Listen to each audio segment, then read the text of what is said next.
आज के इस कार्यक्रम में मंच पर विराजित आदरणीय राहुल साहब, त्रिभुवन सिंह जी, आदरणीय कर्नल साहब मानवेंद्र सिंह जी और सामने विराजमान जिनका हमने अभी उद्बोधन सुना, आदरणीय माट साहब, इसके अतिरिक्त यहाँ के गणमान्य जनप्रतिनिधिगण, हुमान सिंह जी, स्वरूप सिंह जी, वीर सिंह जी रंडा, जोगिंद्र सिंह जी चौहान, जोगिंद्र सिंह जी रामसर, पृथ्वी सिंह जी रामदेरिया, रहमत सिंह जी चौहान, गिरधर सिंह जी, आप सभी को विजयादशमी की हार्दिक शुभकामनाएं। मेरे सामने विराजे, खासतौर पर राहुल साहब का जब मैसेज आया कि you have to come and join us on the festival of the Dasara or the celebration of the Dasara, तो मैं कहा मैं बिल्कुल कोशिश करूंगा ना, ज्वाइन यू। तो मैंने प्रयास किया और यहाँ पहुंचा और इतनी बड़ी संख्या में आप सभी को देखकर वाकई में प्रसन्नता हो रही है, खुशी मिल रही है। बाड़मेर का स्वागत वैसे भी मुझे बड़ा आनंदित करता है और आप सभी का प्रेम का मैं सदैव ऋणी मानता हूं कि मैं जिस समय छात्र संघ अध्यक्ष का चुनाव जीता था और चुनाव जीतने के बाद मेरा गांव अवाय है, जैसलमेर जिले में है, और मैं मेरे परिवारजनों से, मुझे जन्म देने वाली माता से बाद में मिला। मैं पहले 3 दिन यहाँ बाड़मेर होकर गया। ये आप सभी का स्वागत सत्कार उसी की बदौलत थी कि आपने पहले बुलाया, इसलिए आपके आमंत्रण को तब भी स्वीकार किया, आज भी स्वीकार किया, भविष्य में भी स्वीकार करता रहूंगा। पथ प्रेरणा यात्रा, जैसा कि इन 3 शब्दों का युग्म अपने आप में जुड़ करके ये शब्द अपने आप में प्रेरणा देता है। विजयादशमी का यह अवसर, दशहरे का यह अवसर, भगवान श्री राम द्वारा रावण का वध करना और मां शक्ति द्वारा महिषासुर का मर्दन करना, ये आज ही के दिन हमने देखे थे। और इन 2 इतिहास के इन 2 अध्यायों में, इतिहास की 2 घटनाओं ने हमें विजयादशमी और दशहरा मनाने के लिए अवसर दिया। परंतु साथियों, आज के समय हमें किसे जीतना है, कहां जीतना है, आज के समय हमारा शत्रु कौन है और आज के दिन हम कैसे विजयादशमी मनाएं, अगर इस पर कोई विचार करे तो आप लोग क्या पाएंगे? क्योंकि आजकल युद्ध तो होते नहीं, और अगर होते हैं तो सेनाओं के होते हैं। तो हम आम नागरिकों के जीवन में कैसा युद्ध है, और अगर युद्ध है तो उसके हमारे जीवन में ऐसे क्या अवसर आए कि जिसको लेकर के हम लोग विजयादशमी मनाएं? उसके अलावा खास तौर से आज राजपूत समाज का कार्यक्रम है और पूरी दुनिया में परिवर्तन का दौर चल रहा है। प्रकृति के हर पदार्थ में आवर्तन का समय है, भयंकर भूचाल चल रहा है। और इस समय में देखने वाली बात है कि भविष्य में राजपूत समाज की स्थिति क्या होगी, राजपूत समाज कहां खड़ा रहेगा, इस पर विचार खास तौर से मेरे युवा साथियों को करना पड़ेगा।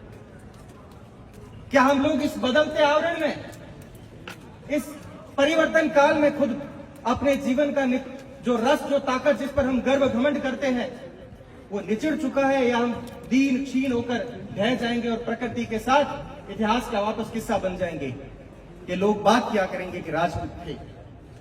निसंदेह राजपूत थे, राजपूत है, राजपूत रहेंगे, पर हमारे भीतर राजपूती रहेगी कि नहीं रहेगी, इस पर विचार करना बहुत आवश्यक है। क्योंकि आजकल का समय, या तो कभी कभी लगता है कि मैं काल के सापेक्ष खुद को ढाल नहीं पा रहा हूं, या आप लोगों की जैसी अपेक्षा है मैं उस अनुरूप नहीं चल पा रहा हूं, परंतु कुछ घटनाएं, कुछ चीजें बहुत पीड़ा देती है, बहुत दुख देती है। पर इस परिवर्तन काल में साथियों इतना याद रखना कि हमें मरना नहीं, हमें इस आत्मचिंतन के इस दौर में निरीक्षण करने के पश्चात खुद को जिंदा रखना है और भविष्य में जो इतिहास की बातें थी वापस वही अपने सबल भुजाओं में राष्ट्र का, समाज का नेतृत्व लेना है। राष्ट्र का, समाज का नेतृत्व लेने से मेरा आशय यह भी नहीं है कि हमें कोई प्रधानमंत्री या मुख्यमंत्री बनना, परंतु हम वापस वो बनना चाहें कि जब किसी गांव में, ढाणी में जब 50 लोगों का घर होता था और उसमें एक राजपूत होता था, तो वो पंचायती बात करने के लिए वापस हमारी चौखट आनी चाहिए, वो नेतृत्व चाहे। इस पर आत्मचिंतन करना पड़ेगा। भाई, हम आप सभी जानते हैं कि देश में आजादी हुए 75 से अधिक साल हो गए, संसार गतिशील, चलते रहना ही संसार का काम है, संसरण करते रहना, बढ़ते जाना, रुकना तो मृत्यु है। और संसार की गति के साथ अगर आप लोग नहीं चल पाए तो हम लोगों की भी मृत्यु निश्चित है। हम लोग कहने के लिए घमंड आज दो चीजों पर करते हैं, एक तो हमारे इतिहास पर और दूसरी हमारी गौरवशाली रक्त की तासीर पर कि हम उसके वंशज हैं, हम उसके खून हैं। इसके अलावा तीसरा विषय क्या है, आपसे कोई पूछे तो आप किस पर गर्व करते हैं? अभी इस कालखंड में हमारे पास शायद ऐसे उदाहरण बहुत कम होंगे, हम कह नहीं पा रहे हैं कि हम लोग किस पर घमंड करते हैं, किस पर गर्व करते हैं। मैं मेरी जितनी बुद्धि प्रकोष्ठ से बहुत कम उम्र है, जितना समझ पाया हूं कि आज के समय में हमें सिर्फ दो चीजों पर काम करने की आवश्यकता है, एक तो हमारी शिक्षा और दूसरा हमारा आर्थिक ढांचा सुधार। आप इन दो पर काम कर लीजिए, सारी चीजें ठीक हो जाएगी, आपको आवश्यकता ही नहीं है कुछ और करने की, बाकी चीजें स्वतः ही आपके जीवन में होती चली जाएगी। पहले के लोग, जब हम लोग, क्योंकि हम लोग ग्रामीण क्षेत्र से आते हैं, बहुत से युवा साथी मेरी उम्र के कहते हैं कि हम लोग शायद पहली पीढ़ी के लोग हैं, हमें एक्सपोजर नहीं मिला, तो हमारे पास प्रॉपर गाइडेंस नहीं थी कि 12वीं के बाद कौन सा कोर्स करें। आज तो आपके पड़ोस में, घर में, परिवार में ऐसे बहुत से लोग हैं जो बहुत अच्छी अच्छी सर्विसेज कर रहे हैं, चाहे किसी भी जाति बिरादरी में, आप उनका अनुभव काम में लीजिए। ये आर्टिफिशियल इंटेलिजेंस का टाइम है और आर्टिफिशियल इंटेलिजेंस की अभी तो स्टार्टिंग है, बिगिनिंग फेज है ये, और ये भविष्य में किस ओर जाएगा, इसकी कौन सी जनरेशन हमें क्या दिखाएगी। अभी भी अगर हम यहाँ बैठे हैं और आर्टिफिशियल इंटेलिजेंस में समझता हूं कि युवाओं इस बात को ज्यादा समझ पाएंगे कि मैं स्टेज पर बैठा हूं और ये कार्यक्रम है और मैं सर्च कर रहा हूं और मेरे पास पॉइंट्स आ रहे हैं कि आप इस कार्यक्रम में ये भाषण बोल सकते हो। आर्टिफिशियल इंटेलिजेंस इस हद तक काम करता है, तो अभी तो ये इसका प्रारंभ है और इस प्रारंभ के साथ हम लोग बीए, बीकॉम, बीएससी ये कर रहे हैं, ये अच्छी बात है क्योंकि हमारा इंटरेस्ट भी है। उसके अलावा हमें स्किल्ड कोर्सेज में भी काम करने की जरूरत है। हम लोग अच्छे वकील बन सकते हैं, हम लोग अच्छे डॉक्टर बन सकते हैं। अगर आप लोग कोई जीरो रिजर्वेशन पॉलिसी की बात करते हो तो अभी पूरी दुनिया में औद्योगिक क्रांति है, हम लोग क्यों सीए, सीएस, सीएमए की बात नहीं कर सकते जिसमें तो जीरो रिजर्वेशन पॉलिसी है। अभी मैं बीच में कहीं आर्टिकल पढ़ रहा था तो उसमें लिखा था कि जीएसटीबी को भी अभी 5 साल हुए, बिगिनिंग फेज में है, 17 लाख जॉब अपॉर्चुनिटीज है। क्या हमारे युवा उस और आगे बढ़ेंगे? क्या हम अपना भविष्य उस और बढ़ाएंगे? वो उस स्पेसिफिक उस फील्ड का एजुकेशन लेकर के उसमें दक्षता हासिल करके क्या हम उसमें काम करेंगे? इसलिए शिक्षा तो निसंदेह आवश्यक है। किसी को ये लगता है कि हमारे पिता, माता, बाप दादाओं की कमाई खूब है, हमारा जीवन चल जाएगा, तो चल जाएगा, पर आप आने वाली पीढ़ी को विरासत में कुछ नहीं दे पाएंगे। आपका जीवन जरूर चल जाएगा। और शिक्षा के अलावा मैंने दूसरे विषय पर बात की थी कि आर्थिक ढांचा, हमें आर्थिक ढांचा निसंदेह सुधारने की जरूरत है। अगर पढ़ाई नहीं कर सकते तो व्यापार करें, और कोई भी काम छोटा नहीं है, ये आदत डालें, काम शुरुआत सभी की छोटी होती है और धीरे धीरे धीरे जब वो विशाल रूप लेती है। इसलिए काम करने से घबराएं नहीं कि मैं ये काम नहीं कर सकता, मैं इसका बेटा हूं, मैं इसका पोता हूं। अरे भगवान राम के भी जीवन में 14 साल का वनवास आ गया, भगवान कृष्ण का जन्म जेल में हो गया, राजा हरिश्चंद्र को भी दर दर की जीवन में ठोकरें खानी पड़ी। अपन उनसे बड़े तो नहीं हुए, तो और उनसे छोटा काम हमारे जीवन में हो भी नहीं सकता। क्या छोटा काम होगा? हम कर्म ही तो कर रहे हैं और उस कर्म से हमें आजीविका मिल रही है, आजीविका से हम परिवार का खर्चा चला रहे हैं। तो ये आर्थिक रूप से तो स्थिति सुधारनी पड़ेगी, चाहे देशावर जाना पड़े, कहीं पर भी जाकर के हमें काम करना पड़े। शिक्षा और आर्थिक स्थिति को सुधारने की बहुत आवश्यकता है। इसके अलावा एक बड़ा विषय था जो लगातार पिछले कई समय से मन में, हृदय में जगह किए बैठा है।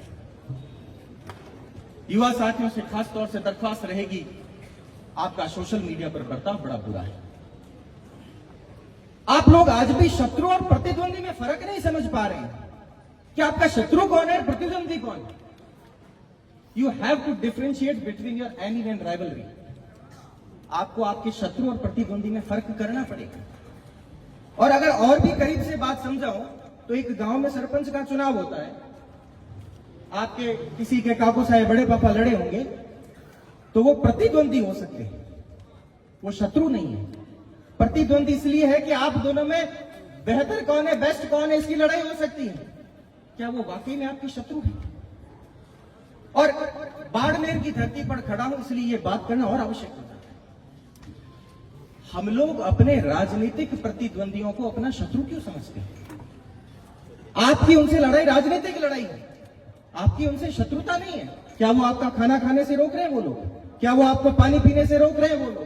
क्या वो आपको बच्चों को शिक्षा देने से लोग रोक रहे हैं वो लोग? जवाब होगा नहीं रोक रहे। जब नहीं रोक रहे तो शत्रुता किस बात की है? इसी बात की है कि राजनीतिक अस्तित्व की लड़ाई है। और राजनीति, किसी को लगता है कि राजनीति किसी के पास भुजबल है वो कर लेगा, या किसी को लगता है बहुत सज्जन है वो कर लेगा। तो मैंने तो अभी तक वैसे राजनीति में कुछ प्राप्त तो नहीं किया, पर मुझे लगता है कि राजनीति बुद्धि का व्यायाम है। जो अपनी बुद्धि को रोज व्यायाम करवाता है वो राजनीति में जरूर अच्छा कर लेगा।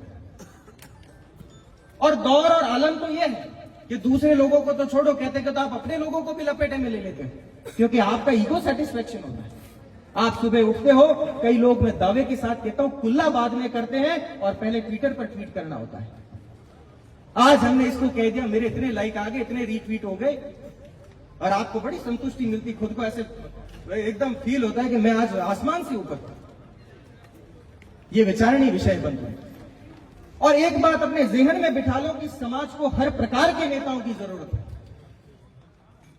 आपको लगता है कि स्पेसिफिक आप अगर एक प्रकार के नेताओं से काम चला लेंगे तो नहीं चल सकता बंधु।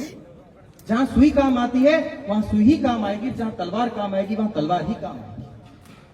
अपने क्षेत्र को, अपने समाज को मानविंदर सिंह की भी जरूरत है, रविंद्र सिंह की भी जरूरत है, स्वरूप सिंह की भी जरूरत है, कुमार सिंह की भी जरूरत है, और भी नेता है, आजाद सिंह की जरूरत है। हमें सबकी जरूरत है बंधु।